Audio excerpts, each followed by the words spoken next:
Então vamos lá. Democracia, problema 6 da nossa lista. E aí, de novo, super rápido. Só para a gente pensar o seguinte.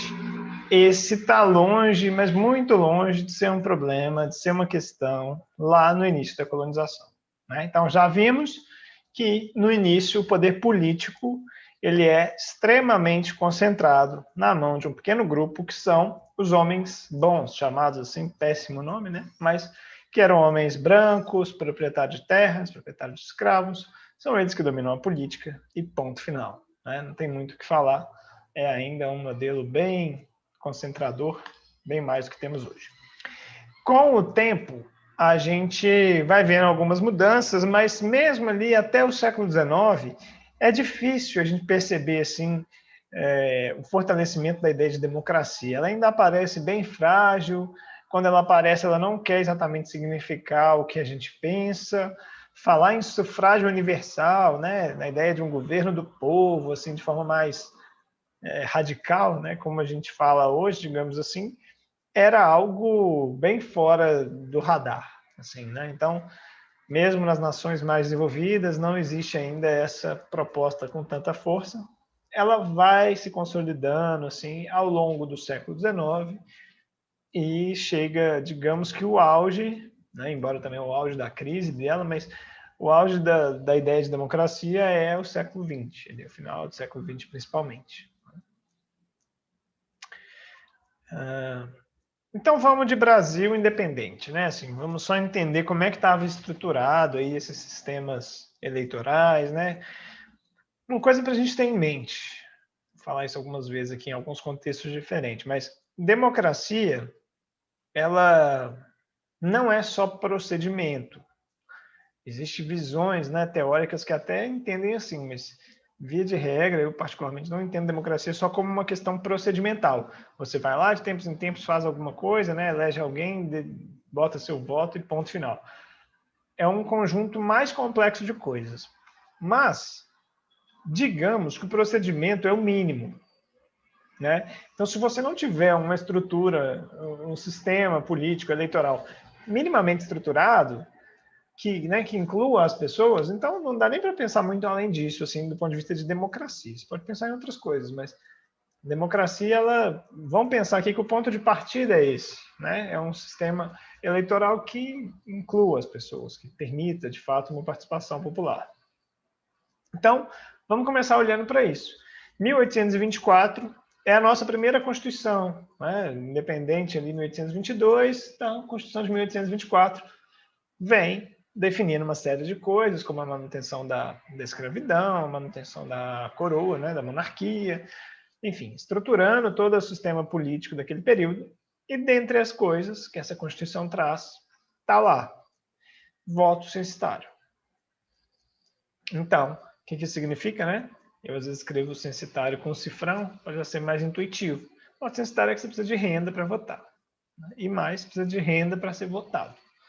Então, o sistema eleitoral como um todo fica restrito a pessoas que têm renda. Basicamente, é essa a ideia aqui, né, no fim das contas. É claro que as pessoas pressionam esse sistema, né? Então, existem outras formas de participação que não devem ser ignoradas, mas não dá para dizer que isso aqui é uma democracia com esse sistema, né? E, basicamente, olha lá como é que funciona. Você ainda tem um sistema de eleições indiretas que você elege o eleitor de paróquia. Esse eleitor de paróquia elege os eleitores de província e esses elegem deputados e senadores. Então, não só é um sistema que exige renda para votar e ser votado, como é um sistema muito hierarquizado em torno da renda. Então, é um sistema realmente, visto aos olhos de hoje, extremamente problemático, né? Não é algo que a gente consideraria nem próximo de algo democrático. Essa é a Constituição mais longa da nossa história, de 1824. Ela dura muito tempo, ela perpassa todo o segundo reinado também, e aí ela vai ser substituída só em 1891, justamente quando vem a República, né? 2 anos antes, e aí se reestrutura todo o sistema a partir da proclamação da República.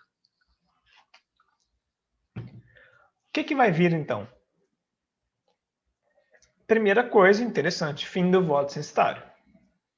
Quando o voto não é censitário, a gente diz que ele é universal. Então, legal. Agora o voto é universal, mas voto universal masculino.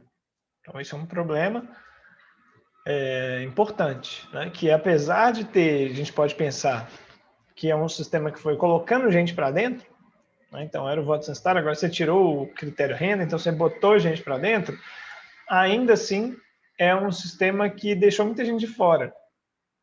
Né? E quem são essas pessoas que ficaram de fora? As principais restrições estão lá, ó, feminino, né? Exclusão das mulheres, exclusão dos analfabetos e exclusão. Aliás, isso não é bem uma exclusão, né? Mas é o problema do voto aberto. Então, a gente criou um sistema aqui que, em alguns aspectos, pode pensar que ele evoluiu, especialmente no sentido do voto censitário. Mas ele manteve uma exclusão muito grande, né, de maior parte esmagadora da população, que nesse período é mulher e analfabeto, né, ou analfabeto, e deixou o voto aberto, que é o oposto de voto secreto. Então, se o voto é aberto, significa que você está deixando ali uma possibilidade de fiscalização, né, desse voto, que é algo que as elites, né, enfim, criem mecanismos de verificar em quem que a população está votando.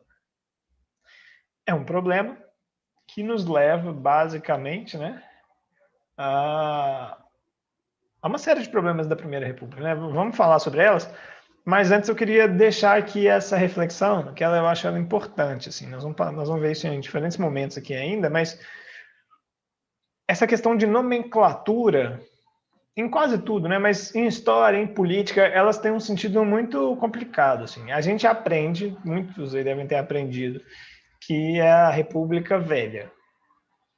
Né? E aí entender de onde é que vem isso, por que, que a gente aprende que a República é velha, porque na verdade a gente está falando da Primeira República, era para ser a nova. Né?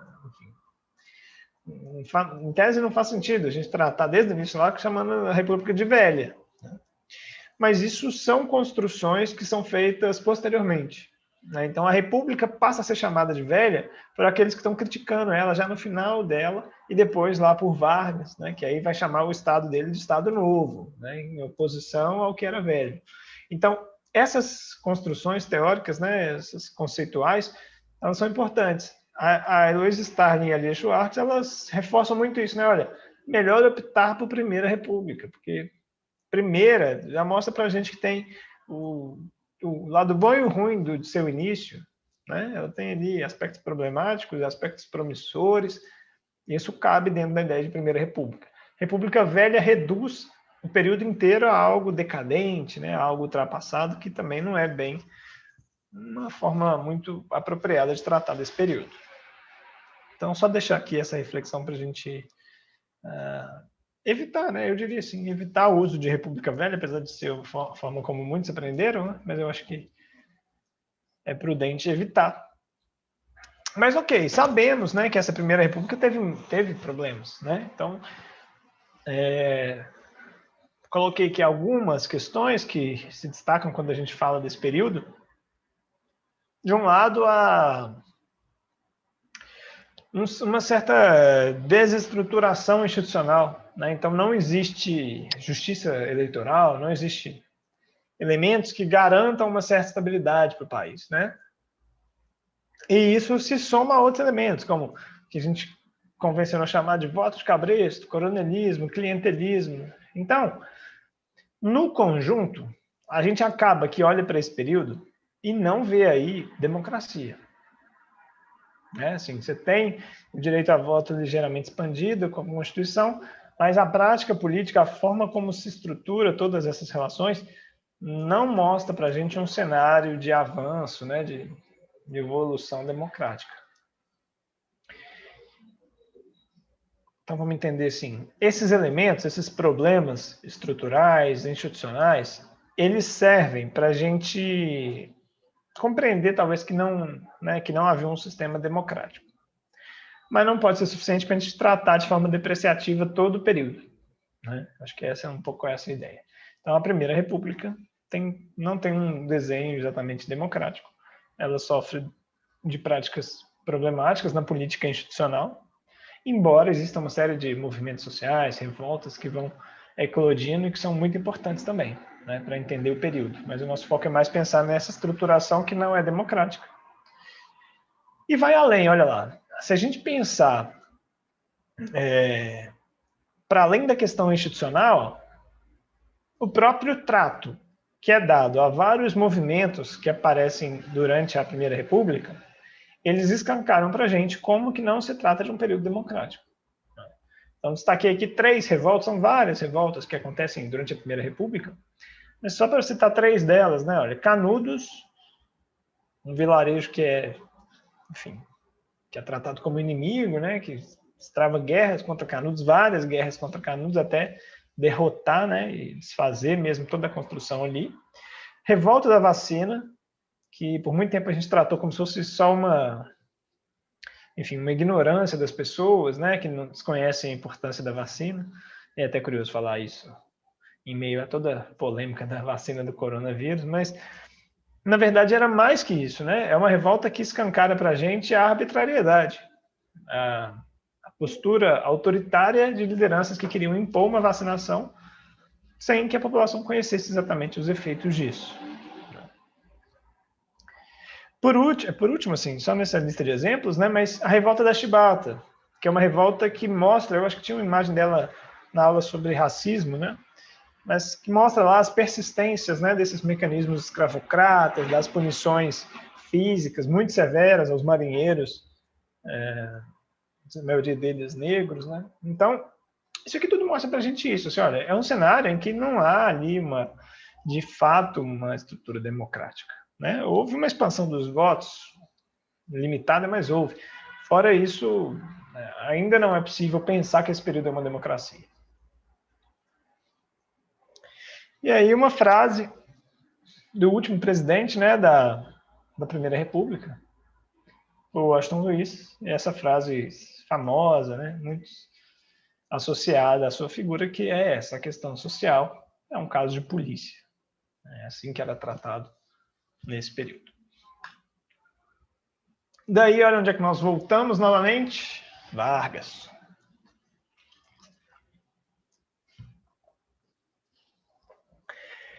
Então, vamos lá. Vargas, de 1930 a 1945. É um longo período. Longo período de Vargas. O que a gente precisa ter em mente? Que, na verdade, esse período se subdivide em vários outros. Né? Até botei aqui mais na frente, deixa eu pegar aqui. Ó. A Era Vargas é um período de 15 anos que, na verdade, se divide em governo provisório, governo constitucional, ditadura do Estado Novo. De forma muito resumida, o governo provisório é o período inicial, em que é feita a Revolução, é tirado Júlio Prestes, a turma do Washington Luiz, os cafeicultores, né, que já estavam no poder, e Vargas assume. Mas nesse período não há uma Constituição, não há uma ordem estabelecida. Né? Não é à toa que ali dentro tem a revolta de São Paulo, que a gente falou dela quando estava falando da unidade territorial. Né? Que aí São Paulo se revolta e acaba sendo quase que um movimento separatista ali, né? Uma guerra civil mesmo, proposta por São Paulo contra o governo federal. É aqui, porque eles pressionavam para que houvesse uma Constituição, né? Mas, na verdade, eles também estavam muito insatisfeitos por terem perdido o poder em 1930. Aí tem um período que a gente chama assim de governo constitucional. De fato, é um período onde foi estabelecida uma Constituição, houve uma eleição, embora indireta, né? Porque o primeiro governo eleito assim que é aprovada a Constituição.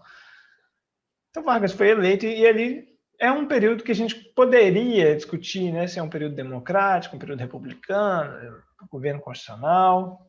É razoável. Mas é um período muito curto. E aí, muito rapidamente, a gente já vai entrar num período de muita repressão, né? Muito autoritarismo, que é a ditadura do Estado Novo. Então, é interessante a gente pensar o seguinte, olha, a Era Vargas, ela tem uma série de importâncias, uma série de avanços. Né? A gente estava falando de desenvolvimento agora mesmo, então são muitos os avanços, estruturação da administração pública, todo o projeto de industrialização, as próprias leis trabalhistas, são avanços muito importantes que vêm na Era Vargas. Inclusive, tem autores, olha, o Vanderlei Guilherme dos Santos, um dos maiores cientistas políticos brasileiros, ele diz, e isso ficou repetido aqui, né? Mas Vargas foi responsável por uma revolução institucional, organizacional, e que em seus 2 períodos no poder, assentou a estrutura material do Estado, nação e solo brasileiro. Então, sim, A importância de Vargas é muito grande, mas, ao mesmo tempo, esses avanços não caminham na direção de um modelo democrático ainda, né? Então, no período Vargas, até temos, olha, conquistas importantes, né? Ele estrutura ali no Código Eleitoral, na própria Constituição de 34, o voto secreto, a justiça eleitoral, a inclusão do voto feminino. Já era uma pauta, né, muito antiga dos movimentos de mulheres, né, em defesa do voto. Vai ser incorporado aqui no período Vargas, mas a gente não chega a ter um governo essencialmente democrático nesse primeiro momento de Vargas. Então, coloquei aqui mais uma passagenzinha, olha, da Heloísa Starley e da Lilia Schwartz, que elas vão falar aqui, ó, no Brasil, como em toda parte do mundo, enquanto avançavam os anos 30, a atmosfera tornava-se cada vez mais pesada. Uma mudança radical estava em andamento, alterando a ordem das prioridades, indicando que a democracia não estava no topo da lista das preferências políticas. E isso é muito claro porque é no mundo todo, né? Assim, nas grandes nações, a gente pensar que é em 33 que Hitler está assumindo o poder da Alemanha, por exemplo, né? Então isso já é sintomático do período. Vargas também, nesse primeiro momento, é claramente também um governo autoritário. Então, democracia no Brasil é um negócio que a gente vai ter só aqui, ó.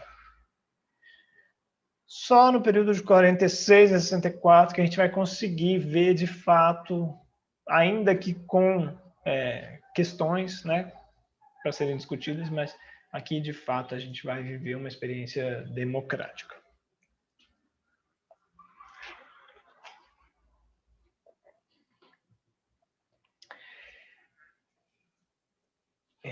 Então, vamos pensar de novo na questão mais geral, né, na estrutura.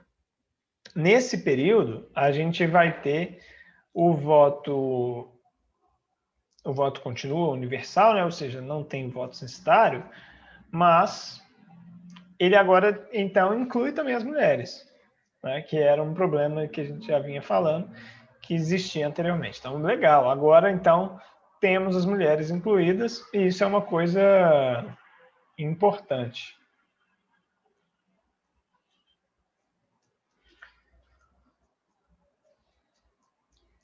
Ah, Vinícius comentou que em 33 Vargas proibiu no Brasil qualquer língua que não fosse o português, né? Proibindo até mesmo as línguas indígenas. Interessante. Não lembro desse ano exatamente.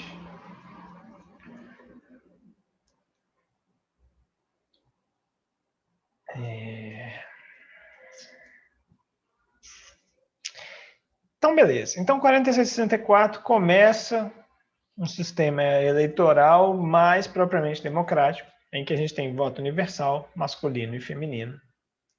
Então, agora, acabou a restrição por gênero, acabou a restrição por renda, e o voto passa também a ser secreto. Então, grandes problemas foram resolvidos. O único problema que ainda se manteve nesse período é a restrição de voto aos analfabetos. Essa é uma restrição que só se resolve em 88, com a nossa Constituição atual. Mas, digamos que também é fruto um pouco do entendimento do tempo, né? Então, ali ainda há um entendimento de que o voto não é algo que se aplica a analfabetos. A gente ainda tem dificuldade de permitir que pessoas que estão privadas de liberdade possam votar, né? Nosso período ainda tem isso. Mas isso não faz com que a gente entenda que a nossa era é uma era antidemocrática, né? Talvez ela precise ser aprimorada, né? Mas então aqui, digamos que não há discussão, né? Se é ou não é democrático. Não é democrático, com poréns, mas é. E qual que é a grande novidade aqui?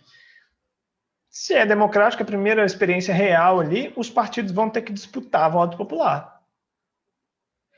E a gente já tem uma parcela significativa e crescente de pessoas nas cidades. Então, esse é o retrato do Brasil nos anos 40 e até 60, né? Pessoas nas cidades, boa parte da população já nas cidades, e governantes tentando disputar esses votos a qualquer custo. E é isso que vai acontecer. Botei aqui a imagem do Jânio Quadros, né, que é uma figura muito emblemática assim, do que a gente convencionou chamar de populismo. Eu vou falar mais sobre isso, mas basicamente essa é a marca desse período. Governantes tentando apoio político a qualquer custo. Aqui algumas imagens muito clássicas assim, né, desse período que mostram justamente também um pouco essas dificuldades ainda, né? Assim, olha, é o Vargas que se suicida, né? Que se vê numa situação de ameaça de golpe, né? De todos os lados, suicídio, isso gera mobilização popular. Então, até o próprio suicídio, né, como um ato político. Ali o Carlos Lacerda, que sofreu um atentado, mas que também foi pivô de vários processos políticos nesse período. Crítico ferrenho, né, de Vargas, mas também de JK. O Jânio Quadros com a vassourinha, que virou o símbolo máximo da sua campanha, né, o varre, varre, vassourinha, como se fosse alguém que ia varrer a corrupção.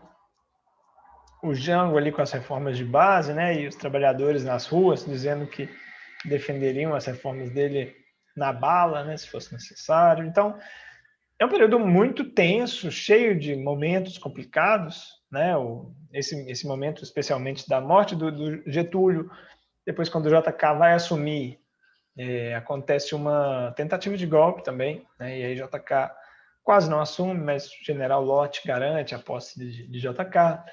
O João Goulart, quando vai assumir após a renúncia do Jânio Quadros, é impedido de assumir, tem toda a campanha da legalidade. Então, nem de perto é um período tranquilo, né? Um período simples, tranquilo, nem de perto. Mas é um período ali de disputas políticas importantes, né? Partidos nacionais, povo nas ruas, disputa. Então, é parte de um aprendizado democrático mesmo, esses primeiros anos aqui, entre 46 e 64. E aqui já chama atenção para uma coisa que a gente vai completar daqui a pouco, a hora que a gente chegar no período mais recente, né? Que olha, nós tivemos ali Getúlio, que suicidou, nós tivemos ali Jânio Quadros, que renunciou, nós tivemos ali João Goulart, que sofreu um golpe. Ou seja, apesar de tudo, né, apesar de ser um período democrático, a maior parte dos presidentes desse período não concluíram seus mandatos. Né? E esse é digamos que quase uma constante na história do Brasil mesmo. Isso aqui, então, é uma discussão muito rica assim, da história e da ciência política, né, que é como entender esse período. Durante muito tempo, a gente interpretou esse período apenas como sendo a era do populismo. Né? Muita gente deve ter estudado assim, que é uma interpretação que basicamente se constrói em cima da ideia de que o povo é enganado. É meio essa ideia básica do populismo. Né? Então, o povo acaba sendo enganado por lideranças, né? Essas lideranças populistas que fazem promessas vazias em troca de conquistar o voto. Essa ideia, embora eu esteja simplificando bastante aqui, né? Mas ela foi hegemônica, né? Durante boa parte do tempo, assim. Então eu mesmo lembro de ter estudado assim a era do populismo e tal. Mas existem outros trabalhos que com o tempo foram aparecendo e rediscutindo um pouco isso, né? Porque é justamente o que eu dizia, se a gente vê nesse período uma primeira experiência democrática, ela é complexa, né? E também não dá para simplesmente negar ela, né? Como se ela não tivesse valido de nada, como se fosse um período em que o povo é enganado, esse povo, né, burro, imbecil, que é tão facilmente enganado. Então, alguns autores vêm discutir justamente isso. Olha, o povo, né, de forma geral, tinha noção de quem que votava, tinha noção do que eram os partidos. Né? Existia um vínculo muito forte com um grupo político, né, especialmente com Vargas, mas depois com João Goulart e políticos próximos a eles, que tinha muita relação com a ideia do trabalhismo, das garantias trabalhistas que foram asseguradas. Então, esses outros autores, aqui que eu estou colocando, Jorge Ferreira, Ângela de Castro Gomes, eles consolidaram uma leitura sobre esse período que nega essa interpretação como populismo e foca em trabalhismo, né? Como um elemento que explica melhor esse período. Eu acho que é bem rico, assim. Inclusive porque o populismo serviu muito para justificar a ditadura militar. Né? Assim, esse povo que não esse povo que não sabe escolher seus governantes, né? Existia um teórico, inclusive, durante a ditadura, que falava que a ditadura, né, que aquele regime era a democracia possível, né? Muito nessa direção, quer dizer, como se existissem povos, né, enfim, que não têm adaptação para a democracia, então tem que ser uma democracia relativa, né? Alguma coisa assim, com o intuito de justificar a ditadura.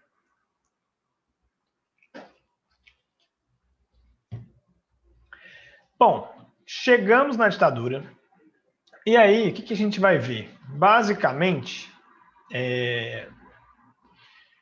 64 a 85, né, em essência, é um período de retrocesso democrático, em todas as dimensões que a gente pensar.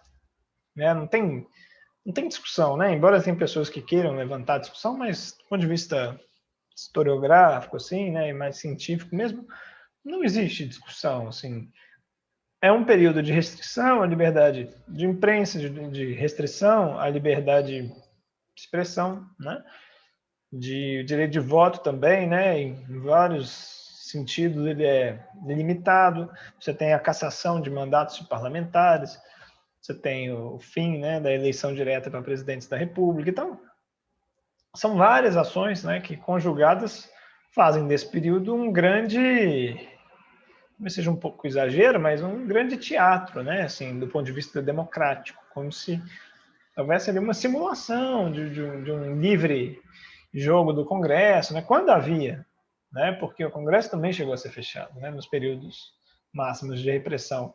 Mas mesmo quando o Congresso funciona, o executivo, os militares têm mecanismos, né, para tentar diminuir a força da oposição, garantir a aprovação de certas pautas enfim, que era do interesse dos militares. Então, não tem muito caminho assim, né, para se advogar qualquer outra coisa. E mesmo a ideia, alguns, né, querem defender a ideia de que a ditadura começou só em 68, né, também não é uma coisa sustentável, né, quer dizer, em 64 é fato que havia um apoio popular, isso não deixa de ser verdade, né, ao golpe militar. Mas não significa que, por ter apoio popular, não havia esse viés autoritário, né? E os primeiros atos institucionais vão sendo promulgados nos primeiros anos. Então, desde o início está sendo estruturado todo esse sistema, que hoje a gente consegue ver, então, que ele começa efetivamente em 64, embora já existisse pretensão, né, de golpe anterior, mas ele começa em 64 e vai chegar ao fim em 85. Então, é um longuíssimo período, né, uma ditadura muito longa, que conseguiu administrar, né, as oposições, as tensões, para se manter de pé durante todo esse tempo. E aí é legal também a gente entender que nesse período, né, a ideia de democracia vai ganhando cada vez mais força, né? Então, se em outros momentos ela ainda é uma ideia remota, aqui não. Aqui você tem um período mesmo em que vários setores da sociedade estão mobilizados na luta pela democracia. Então, isso é um elemento importante da gente entender, porque não é uma coisa vista como menos importante, né? Então, são diferentes segmentos da sociedade que vão se mobilizar muito fortemente para tentar retomar essa democracia. Daí eu destaquei aqui alguns desses segmentos, né, justamente para a gente perceber a sua pluralidade, né? Então, de baixo para cima lá, ó, primeiro, aqui aparentemente é uma manifestação só mesmo, mas ela já faz referência à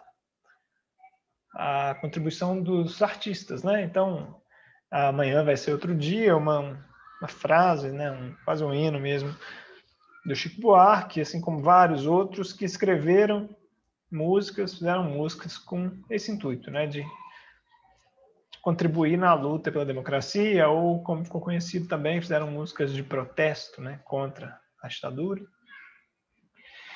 É interessante ver também como que essa luta, né, ela se dilui em vários outros segmentos da sociedade, né? Então ali coloquei uma imagem do Sócrates, jogador de futebol, né, que foi um dos líderes da democracia corintiana, né, um movimento que tinha um sentido interno ao clube também, né, as estruturas organizacionais do clube, mas também no sentido maior de colocar o clube a serviço também dessa luta, né, pela democracia.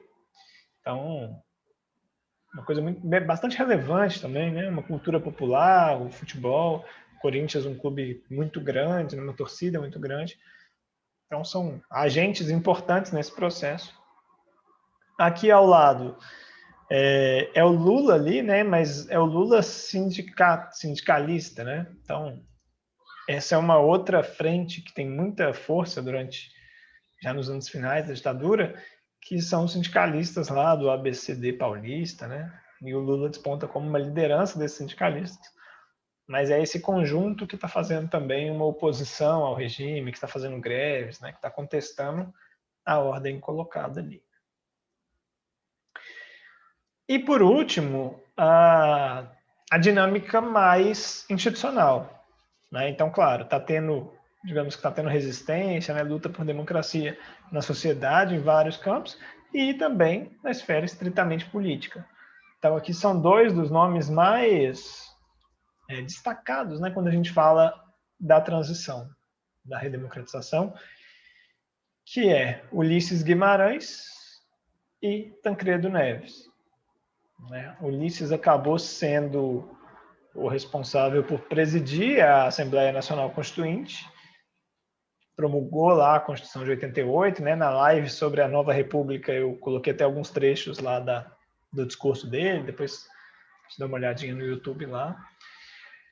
E do outro lado, Tancredo, que saiu ali como o grande líder, né, dessa transição ali, como um sujeito que conseguiu articular muito bem com os dois lados e encaminhar propostas para fazer a transição. E era, de fato, né, o grande candidato para a campanha de 85, tanto se fosse direto quanto se fosse indireta, mas principalmente sendo indireta. Então, não é à toa que ele sai eleito em 85 como presidente do Brasil, mas não vai chegar a tomar posse porque tem um problema de saúde, né? Mas, então, o que está acontecendo nos anos 80? Olha só. Vamos dar uma fechada nisso aqui. Basicamente, depois ali de alguns anos já de ditadura, de muitos anos de ato institucional número 5, né, que é o mais autoritário de todos eles, você começa a ter o processo que os próprios militares chamaram de abertura lenta, segura e gradual. Então, você está fazendo esse processo e aí ele tem várias faces, né? Uma dessas faces, por exemplo, é a lei de anistia, que permitia a todos os artistas e, enfim, intelectuais que estavam exilados no país que pudessem receber o seu perdão, né? Que voltassem ao país. É uma lei super importante, assim, celebrada na época, né? Por todos que estavam ali lutando contra o regime, mas que acabou tendo o sentido de ser uma lei que serviu para, digamos assim, gerar uma impunidade para os militares, né? Porque ela falava em anistia ampla, geral e restrita, e isso meio que foi aplicado também aos militares, né? Quando, na verdade, a ideia é que essa anistia fossem aqueles que estavam exilados, né?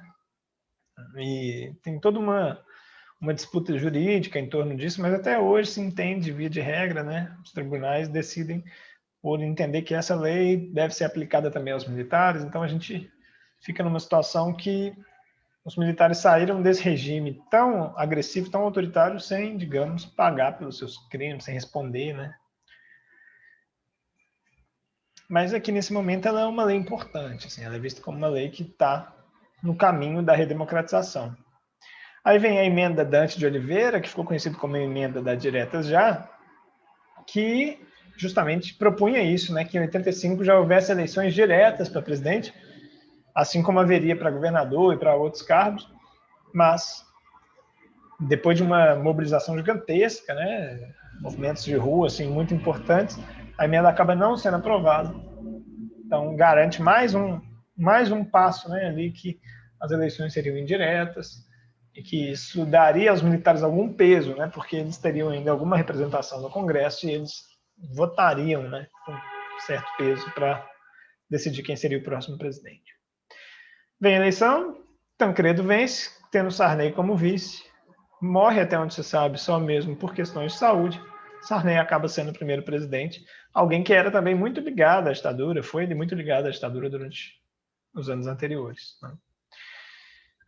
Assembleia Constituinte, Constituição de 88, e aí essa charge, né, essa imagem do Enfio, ela é muito rica, porque é o sentimento do período, né, assim, de finalmente vamos reconstruir o país, enfim, a democracia vai voltar, então é um período de muito otimismo, né, essa virada ali, esse final da ditadura militar, uma esperança democrática, né? Finalmente, então, o país vai voltar a ter democracia. E, de fato, né? Então, temos aí, por um lado, aquilo que eu já dizia lá de trás, né? Poucos presidentes que se mantêm no poder e que passam a faixa para o seu sucessor, né? Isso já é uma realidade brasileira há mais tempo. E aqui começa de uma forma tumultuada, né? Porque primeiro Tancredo, com essa questão de ser eleito, mas morrer antes de tomar posse. Do outro lado, o Collor, que aparece na eleição já de 89 como um meteoro eleitoral e acaba muito rapidamente sendo empichado, né? Vários crimes ali, de corrupção mesmo, que levam à sua deposição, e o final do governo fica por conta do Itamar Franco, mas não deixa de ser democrático, né? Assim, é só percalços, né? Pelo menos é assim que a gente costuma entender, é um novo amadurecimento democrático, um novo período que exige novas adaptações. Essas nossas percepções sobre a própria história, elas podem mudar com o tempo, né? Então a gente é capaz de perceber, depois de um certo período, quando é que houve alguma ruptura, isso fica mais claro com o passar dos anos. Mas até onde a gente sabe,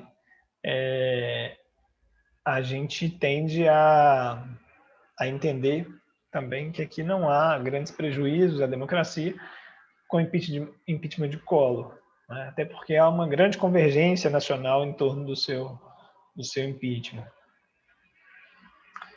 Pergunta: você sabe se existe algum debate entre os historiadores se o período da ditadura não deveria ser até o final do governo Sarney? Não, eu acho que não. Assim, eu não lembro de ver alguém defendendo isso, não. Porque, de fato, as mudanças são consideráveis, né? Assim, talvez o que se possa argumentar é a Constituição de 88, né? Não o Sarney em si, porque o Sarney não tem um governo marcado, né, por essa postura autoritária, no sentido de governar por atos institucionais, ou por ter enfim, né, tirado uma Constituição do bolso, ou nada do tipo. Então, talvez a gente possa pensar que a redemocratização se consolida mesmo pós 88, né, quando você tem um texto constitucional que já dá o norte para todo e qualquer governante, né? E o final desse governo ainda é Sarney. Então, acho que o Sarney em si não seria um bom divisor. A questão talvez seja mesmo ou a saída dos militares, né, em 85, ou a promulgação da Constituição. Bom, aí, então, a gente saiu de Collor e Itamar, aí vem Fernando Henrique, que faz mudanças que também não são tão tranquilas, porque não existia previsão de reeleição, né? E aí, durante o governo Fernando Henrique, se aprova a emenda que permite a eleição, e ele próprio usufrui dessa possibilidade, né? O que é algo, para dizer o mínimo, né, bastante controverso, mas, de forma geral, não se entende que isso, né, comprometia ali a democracia como um todo. A gente passou por isso, né? Veio Lula, também, assim, um dos casos raros de governo que cumpre 8 anos de mandato e sai com uma aprovação muito alta, né? Lembro do receio do Lula criar um terceiro mandato, né? Tentar criar alguma manobra eleitoral, tal. O Lula nunca fez isso. Então, assim, existiam receios, né, de que a institucionalidade não fosse respeitada, mas, no geral, salvo um ou outro acidente, a coisa caminhou bem. E aí, chegamos em Dilma, que aí já teve um processo de impeachment mais complicado, e, por fim, Bolsonaro. Então, digamos que até ali, primeiro mandato de Dilma, está desenhado uma consolidação, podemos dizer assim, democrática, né? E aí eu peguei aqui um trecho do livro que eu mais usei nesse curso, né, que vocês já viram muito aí, da Starlin Schwartz, que elas dizem assim, olha, o Brasil abriu-se ao século XXI com uma grande certeza. A consolidação da democracia é nosso maior legado para as próximas gerações. Muito interessante ver isso. Porque é tudo muito rápido, né? Então, em 2015, né, na verdade, elas fecharam o livro em 2014, né? Isso era, de fato, assim, uma constante, né? Em todos os lugares em que a gente via, as análises políticas, né? Historiadores, cientistas políticos, não tinha muita dúvida disso, né? Olha, a democracia no Brasil, finalmente, né? Consolidou e tal, esse é um legado aí. Receios sempre existiram, mas tudo bem.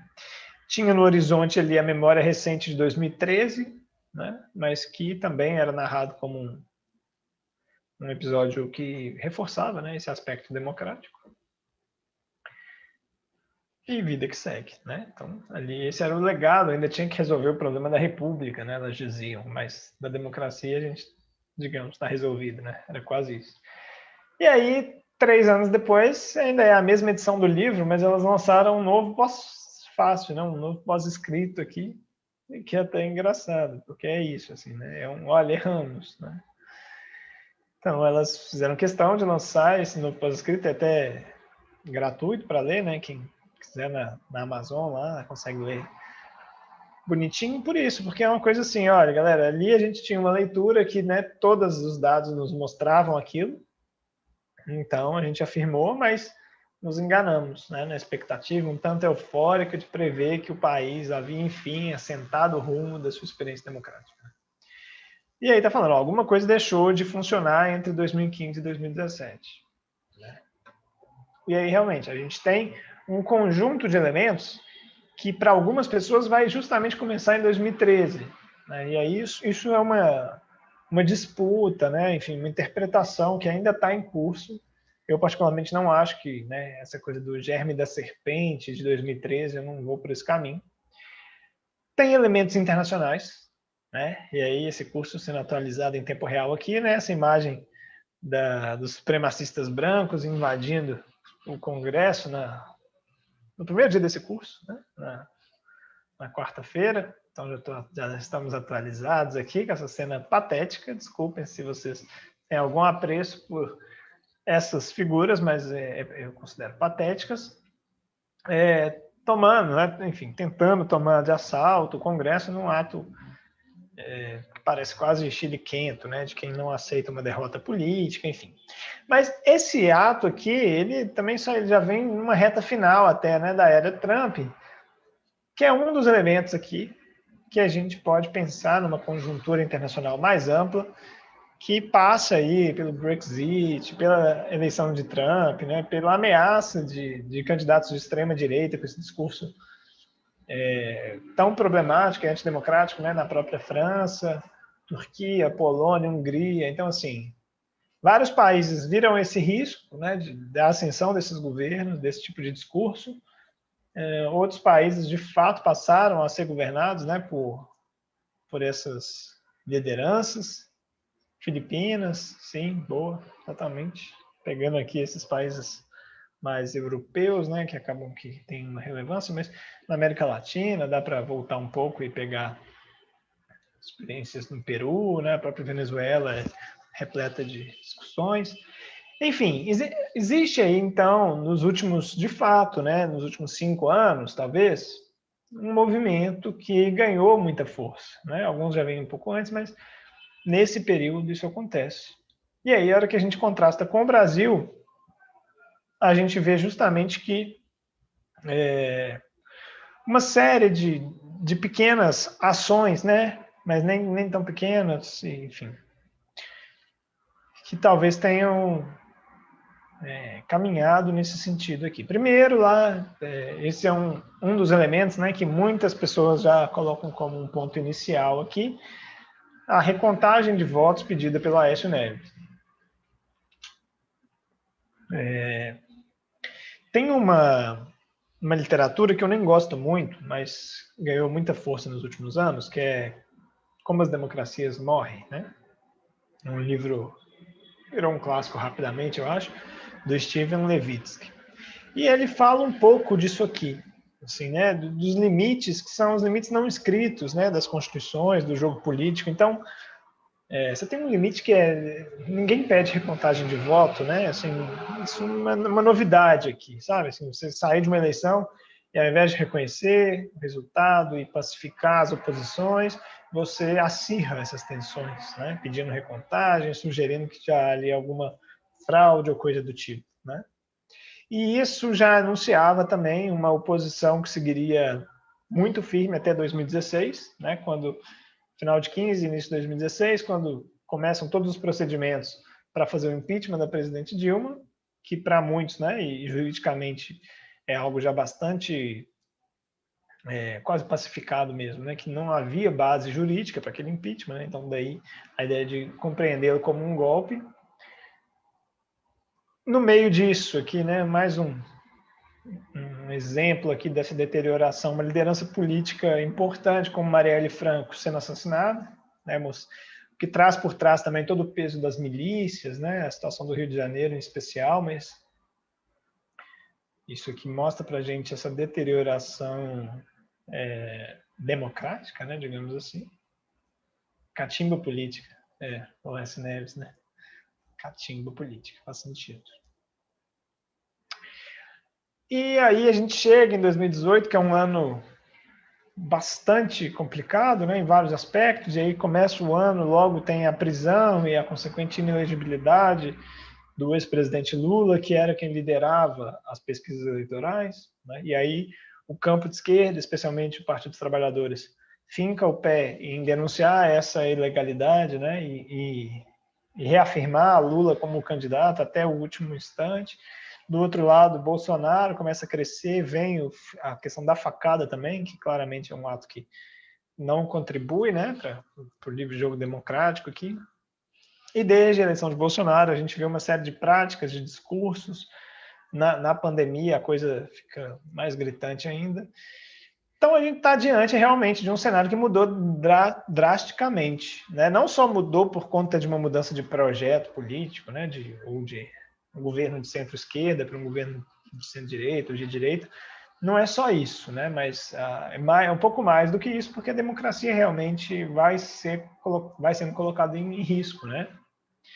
E aí já se fala de 2022, que o voto não pode ser na urna eletrônica, tem que ter voto impresso, e aí a gente volta lá na República Velha, né? Na Primeira República, que a gente estava falando sobre voto aberto, né? E o problema que isso traz de controle de quem vota em quem. Enfim, fato é que realmente a gente chegou então, né? E aí nós vamos caminhando para o final do nosso curso, justamente nesse último grande problema, que ainda é a marca do nosso tempo agora, né? Assim, então, aqui nós passamos, né, ao longo do curso, por vários problemas que tiveram um sentido específico em diferentes momentos, né? Então, a colonização é um problema colocado de uma certa forma lá no século XVI, XVII, depois no século XIX ela já é um problema porque a gente precisa ficar livre dela, né? E aí já é a questão da autonomia. E aí depois que a gente conquista essa autonomia, essa independência, a gente quer discutir, a gente vê o problema de manter essa unidade, né?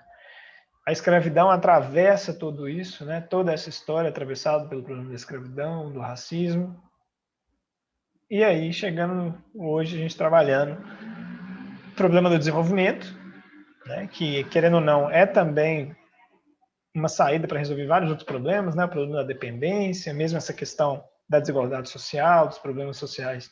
O desenvolvimento ele tem essa pretensão, né, de criar um projeto que seja capaz de incluir as pessoas, de gerar uma sociedade mais justa, embora estejamos ainda, né, fracassando profundamente.